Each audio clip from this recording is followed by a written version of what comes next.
Awesome. Well, good morning, everyone. Good afternoon. Apologies. And a long morning for me. My kid's starting school today, so lots to do, but I guess we're in afternoon now. But want to thank everyone for joining us here today. I'm really happy to be here with the Calgary Board of Education at the Career and Technology Center, just next door here to Central Memorial High School. I know that everybody here is very excited to get back to school, and today I'm happy to add to that excitement. And before we get underway, just want to thank the various partners who are joining us here today. Of course, friends from Calgary Board of Education, friends from Calgary Catholic, SAIT, and other post-secondary partners as well. Thank you for being here. Today is a testament to the government of Alberta, but also the many education partners that we have, our collective commitment to ensuring that a student's education sets them up for success in the classroom and, of course, for life after school is finished. We all know that the Alberta Advantage and historic levels of investment are driving the province's economy forward.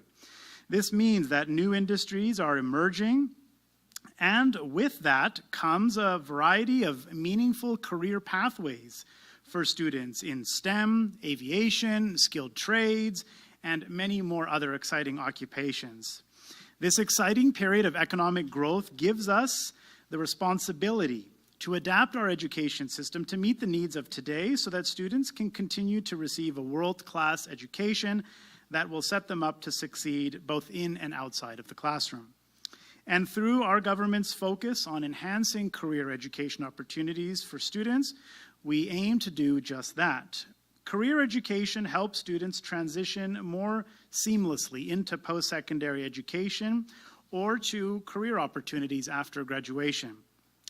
It also helps them build the knowledge and skills they need to navigate their futures confidently by helping them better understand their strengths, discover their passions, and explore many meaningful career pathways. So today, I'm here today and excited to be able to talk a little bit more about how the government of Alberta is focused on improving career education and how our focus and investment has resulted in new collegiate schools opening for students this school year.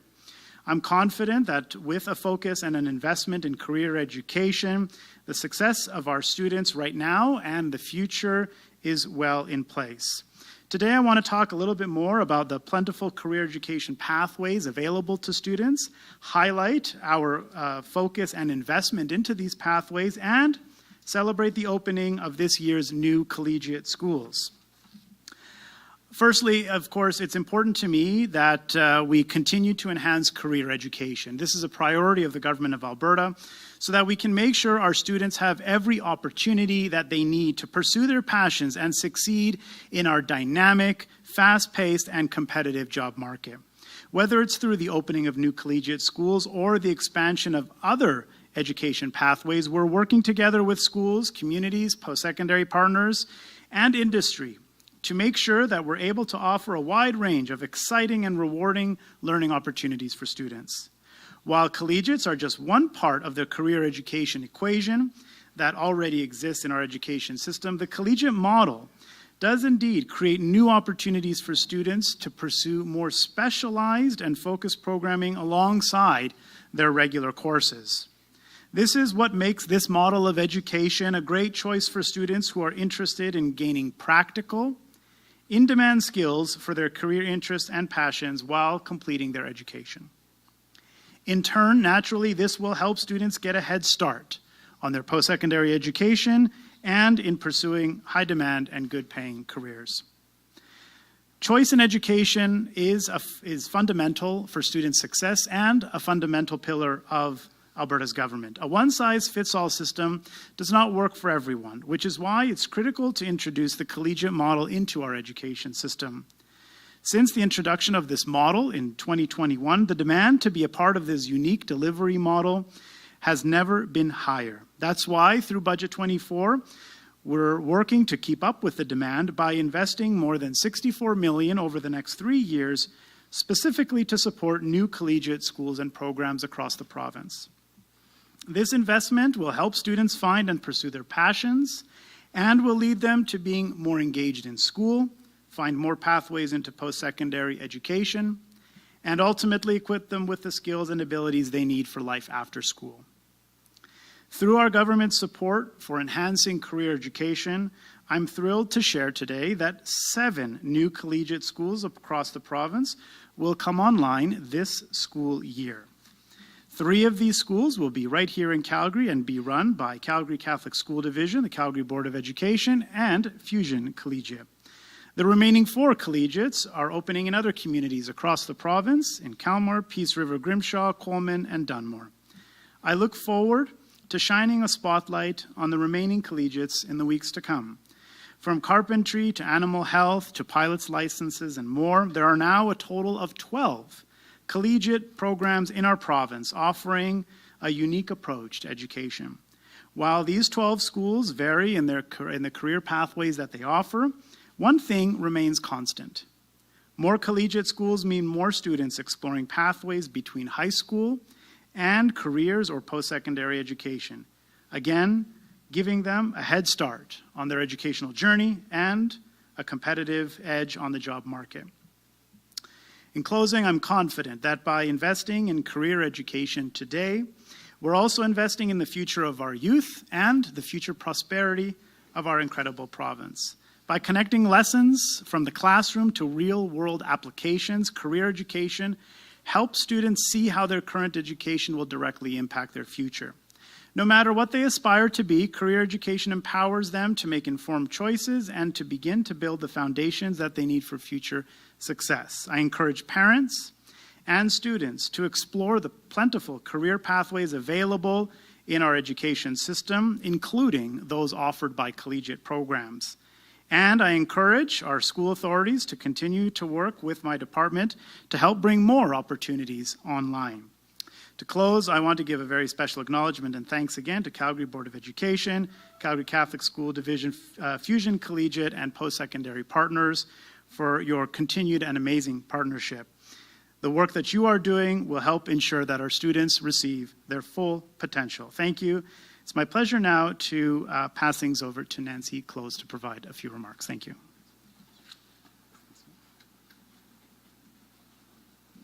Thank you. On behalf of the Calgary Board of Education trustees, we are so pleased to welcome you, Minister, and also to our education colleagues that are all standing in the back, and our valued post-secondary partners and other guests at the Career Technology Centre this afternoon. We are excited to celebrate collegiate schools and the countless opportunities they provide for students. This school year, the CBE has launched the Digital Future Pathways Collegiate for students with an interest in information and communication technologies. More than 190, and we're very excited about that number, more than 190 grade 10 students have enrolled in the program, which will enable them to take technology-focused CTS classes in their local high school. The Digital Future Pathways Collegiate will allow students to explore a variety of cutting-edge programs and training pathways, including programming, robotics, engineering, animation, photography, I think even photojournalism, and web development. Through our partnership with SAIT, they will be able to learn and gain hands-on experience from expert instructors. Students may eventually participate in dual credit opportunities as they progress through to grade 12, and this gives them a real jumpstart to their post-secondary education. Calgary is quickly becoming a technology hub and is leading innovation in the technology field. Alberta's labor market research shows strong demand for technology jobs now and into the future. The CBE has a history of providing world-class career and technology studies in all of our high schools. As well, dual credit opportunities and apprenticeship programs help high school students find their passion and work towards post-secondary opportunities. In keeping with our priorities of achievement, well-being, equity, the CBE is excited to offer opportunities for all students to explore a variety of career pathways and possibilities, all of which contribute to student success. And of course, we want to see our students flourish in life, work, and learning. So thank you, and I'd love to pass it on to Trustee Ivanelli to speak.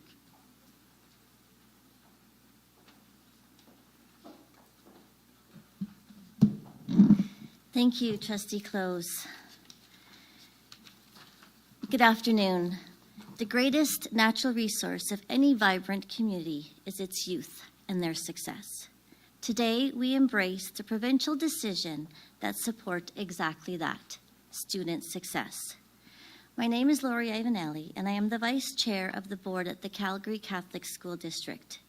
It is truly an honor to be here today as we prepare for an exciting new school year with a very exciting announcement. The Calgary Catholic School District is the largest Catholic school district in Alberta, proudly serving approximately 63,000 students across 118 schools located in Calgary, Airdrie, Cochrane, Chestermere, and Rocky View County. We are committed to our mission and vision of living and learning in our Catholic faith so that students centered in Christ can realize their full potential. As governors, we aim to advocate for the collective needs of the thousands of students that we proudly serve through the priority lens of student success. This government and the Minister of Education, the Honourable Dimitrios Nicolaides, have heard that important message and are taking action to ensure that the pathway to success is certainly well paved. We are so thankful for the government's support in providing additional opportunities for our students to explore their interests and prepare for future careers. In January of 2025, Calgary Catholic will be pleased to share the opening of one new collegiate program, the Our Ladies of the Rockies Collegiate School.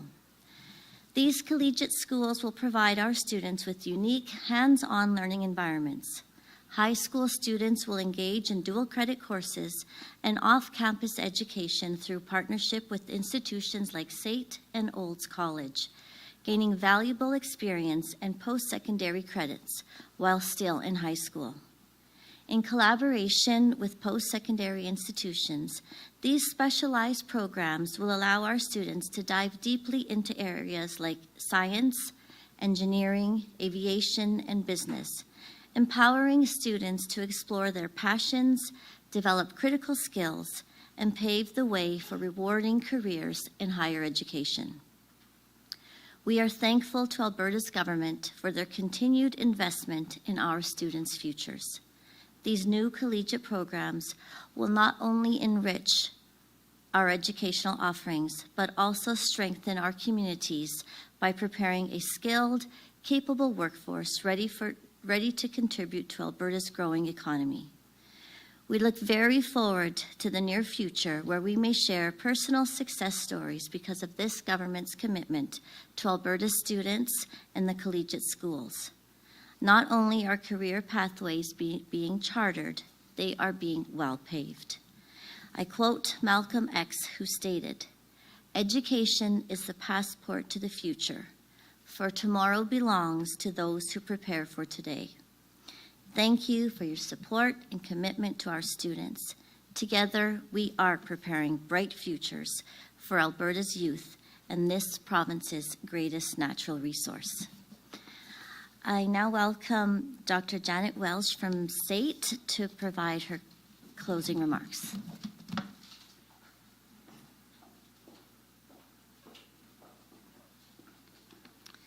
Good afternoon, everyone. Oh, there's a lot of people here. I didn't turn around till now. On behalf of SAIT, we are pleased to be part of this announcement. It's important to us to continue encouraging students to pursue post-secondary education and consider careers in the trades. Across Alberta and Canada, the trades are a cornerstone of our economic foundation. Whether it's constructing new buildings, maintaining electrical systems, or the intricate work of welders and plumbers, skilled tradespeople are essential to the infrastructure that supports our daily lives. For students, choosing a career in the trades is more than just securing a job.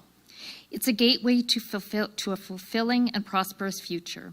Trades offer stable, well-paying careers that provide long-term security and satisfaction. In a world where many industries face uncertainty, the trades offers a dependable path to success. At SAIT, we are committed to creating pathways to world-class trades and technical education. Our partnerships with the Calgary Board of Education and the Calgary Roman Catholic Separate School District are shining examples of this commitment. For over a decade, we've worked closely with both CBE and CCSD to develop dual credit and youth program pathways that have benefited thousands of young people. These programs allow students to explore their future post-secondary options early, giving them a significant advantage in their careers. Among the dual credit opportunities, 6 are directly related to skilled trades, including auto body, automotive services technician, RV technician, welding, carpentry, and pipe trades. These programs provide hands-on experience and a clear path to a successful career. We're also excited about the Digital Futures Collegiate Program, co-designed with CBE.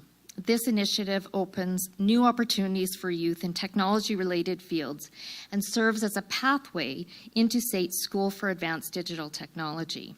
It's yet another example of how we are expanding opportunities for students and strengthening our collaborative relationships with CBE and the Government of Alberta.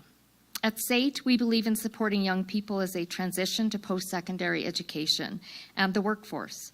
By continuing to champion the trades and expanding these pathways, we're not only shaping the future of our students, but also securing the future of Alberta and Canada. Thank you.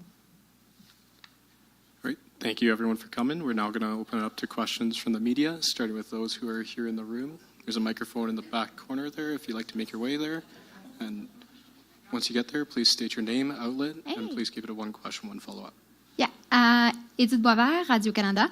So can you just expand a bit on how this dual credit will work? Is it for post-secondary education? It's going to be taken into account for their high school education, just like the day-to-day grid of it.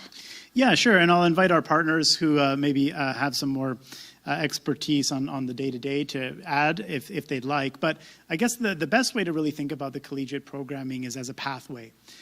Making it available, as in many cases, as early as junior high for many students. So if you have students who are interested, as we heard, there's some programming in digital technology or in aviation or in other areas, by working with a post-secondary partner, that school division can begin to offer customized programming to those students so that they can participate in that stream. And it's focused, of course, as all students would have that opportunity to pursue that stream. And then, as we heard, of course, and understand, have the opportunity for that to translate into dual credit so that they can earn credit for for post-secondary once they're completing their high school diploma. Okay, and also, is it like a way to keep kids in school longer, or is it just because the point of it is to explore career paths that are often left aside? Yeah, I think it's a little bit of both. I think at the primary kind of purpose is to help students get a head start on a post-secondary credential, or help them get a head start with the skills and knowledge that they need in a particular field or occupation that they want to go into. Sometimes, of course, that can be helpful for students that maybe aren't too interested in academics and maybe are questioning whether they're going to finish high school or not. And if they can see alternative programming that can help them, I think it can help serve both those purposes. But the primary purpose is, again, to help a student advance towards a post-secondary program or a career opportunity that they're really interested in. Thank you. Any other questions in the room? Hi, Megan Cobb, Global News. First question, how will it fit in with the curriculum? Like, are these offered as electives, and so they're still taking their science, their math, their English, all of those courses? Yes, that's correct. The standard, graduation requirements remain in place that a student would need to successfully complete their diploma. So these are other opportunities that would be available to students. And then I have a question from a colleague. So legislation is expected to drop this fall when it comes to opt into sex education and LGBTQ2 policies. Can you give us any more details on what we can expect that legislation to look like in the consultation that's been done prior to drafting that legislation? Yeah, sure. Well, we'll have to wait a little bit more until we have the final pieces put in place, whether that's respect to legislation, policy, regulation. be happy to share more details when that's available. Of course, the Premier announced back in February of the government's plan to make some changes with respect to sex ed curriculum and to involving parents with respect to changing pronouns at school. Since that time, my ministry and I have sat down with our partners, school boards, teachers, and other individuals to have some open conversations and discussions about what that means, what that would look like, and work together as it relates to implementation. So we've had some lengthy conversations since February as it relates to implementation of these policy objectives. Hi there, Terry from CTV News. For my first question is just for the minister to follow up on the opt-in, opt-out. Are you able to speak to how many parents or caregivers, guardians are opting out at the moment? Is this a demand because there's so many people opting out? Sure. I don't have that information directly in front of me. I'd have to follow up with you. I'm not sure if the ministry even collects that information. We may have to coordinate with our school boards and get a total number, but I'd have to follow up with you to get you some more precise details.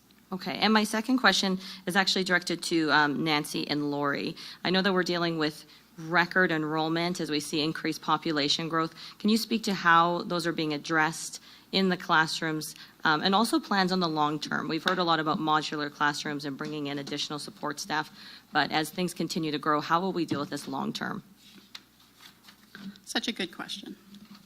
And obviously, we're laser focused on addressing the increased enrollment that we're seeing in our schools.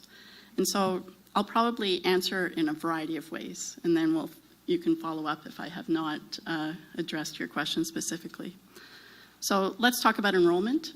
We have another year of high enrollment. I think everyone knows that. We're anticipating, I think, 143,000.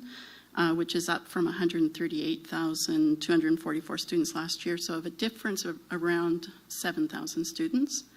And over the past 2 years alone, we've welcomed more than 13,000 students in our school system, enough to fill 22 elementary schools. So I wouldn't mind segueing to our need for new schools and new spaces. And so long term, we've had great conversations with the government about our need for new school construction. We've submitted our capital plan. In fact, if we even go to our capital plan requests, for our 2025-28 capital plan requests, we have 13 year one requests for new schools for 11,400 student spaces, and overall 21 requests over 3 years. And we need them all, not just one, not just two, all of them.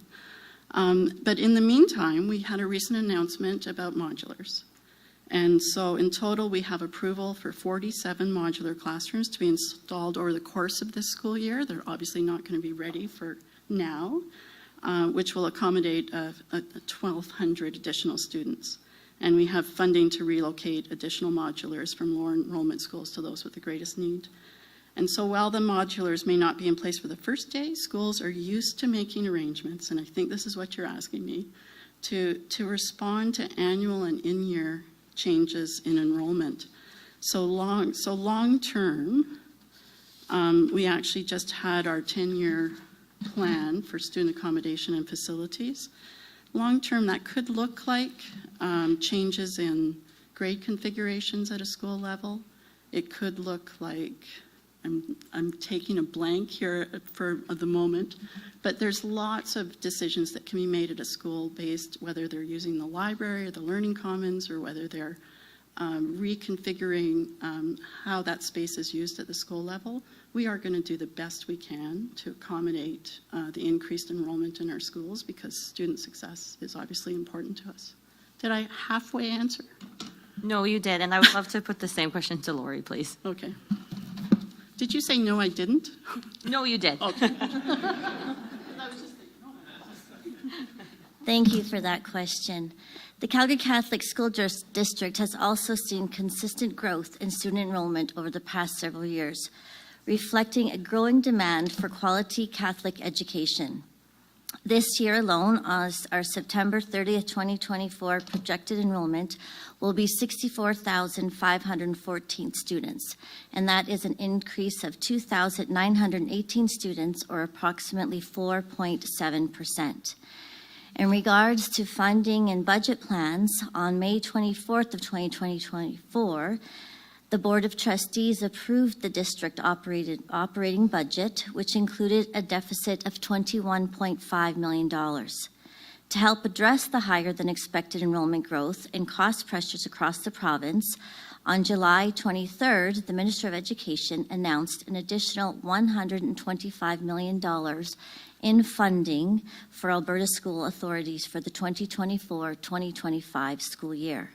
As part of this funding, the Calgary Catholic School District will receive 7.8% of the total amount, which we are extremely grateful for. The district proposed the following use of the additional funding, which supports the board priorities of student success and well-being, and was approved at the CCSD Board of Trustees August 28th special board meeting. We plan to hire 50 contingency teachers, diverse learning and technology support, so 2,000 additional education assistant hours, 12 diverse learning teachers, additional therapy support, including occupational therapists, physical therapists, and speech-language pathologists. A second district diverse learning teacher, EPD site enhancements, and an additional technology for students and teachers. Basically, all the monies received are going directly back into the classroom to help with the needs that are increasingly growing. We continue to struggle, however, with a deficit, but look forward to our continued work with the ministry to solve those growing issues. Thank you. All right, we have time for one more question, so we're going to head to the phones. Operator, can you please put through the first caller? The first caller is Shalene Skolsky from CTV News Edmonton. Please go ahead.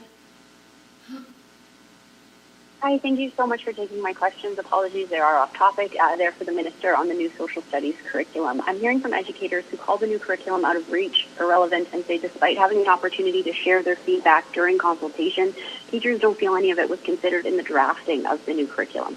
What do you say to those criticisms? Sorry, I had a little trouble hearing, but I think your commentary was that some teachers or other partners suggesting that their feedback wasn't taken into consideration with the social studies curriculum. If I've misunderstood or misheard your question, please jump in and correct me.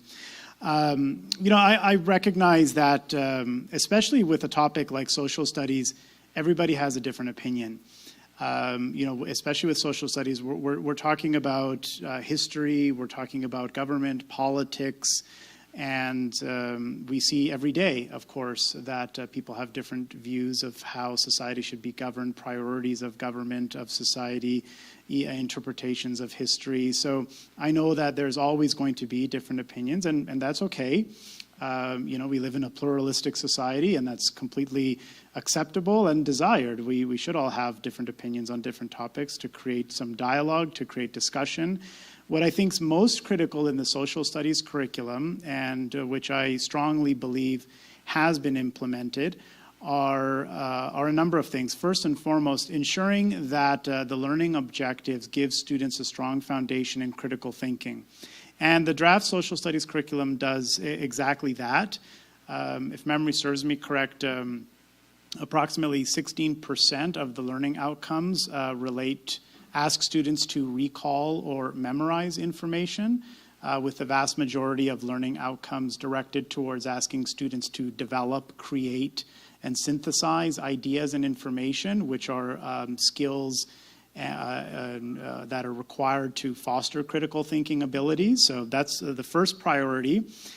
Secondly, we want to make sure in the social studies curriculum that we give students an objective and impartial view of history and of the facts, so that they can make up their own minds and develop their own conclusions. And that relates to the third point, which I think is absolutely essential with the social studies curriculum, which is that we have to build a social studies curriculum that gives students the right tools and knowledge that they need to be active and well-informed citizens.